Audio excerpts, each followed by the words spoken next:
جنت کے دروازوں کی وسعت۔ حضرت ابو ہریرہ رضی اللہ عنہ سے روایت ہے، فرماتے ہیں کہ رسول اللہ صلی اللہ علیہ وسلم کے سامنے ایک پیالہ رکھا گیا جس میں تریب کا گوشت تھا۔ آپ صلی اللہ علیہ وسلم نے اس گوشت کو منتخب کیا کیونکہ وہ آپ کو بکری کے گوشت میں سے زیادہ پسند تھا۔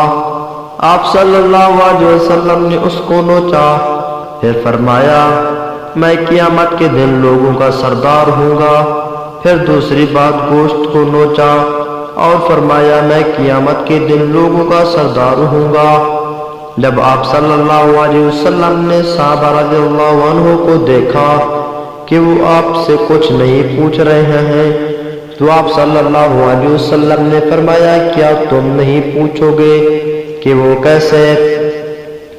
اے اللہ کے رسول صلی اللہ علیہ وسلم، آپ نے فرمایا قیامت کے دن تمام لوگ رب العالمین کے سامنے اس طرح کھڑے ہوں گے کہ پکارنے والے کی آواز سب کو پہنچے گی اور نگاہ ان کا احاطہ کرے گی۔ پھر انہوں نے شفاعت والی پوری حدیث بیان کی۔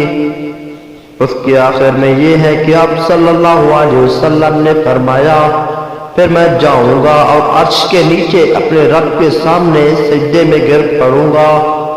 پھر رب العالمین مجھ کو ایسا مقام پر بٹھائے گا جس پر نہ اس سے پہلے کسی کو بٹھایا ہوگا اور نہ اس کے بعد کسی کو بٹھائے گا۔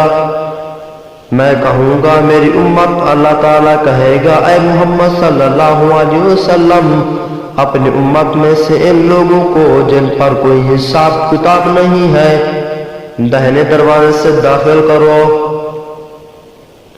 اور اس کے علاوہ جو دروازے ہیں ان میں سے لوگوں کے ساتھ شریک ہوں گے۔ اللہ کی ذات کی قسم۔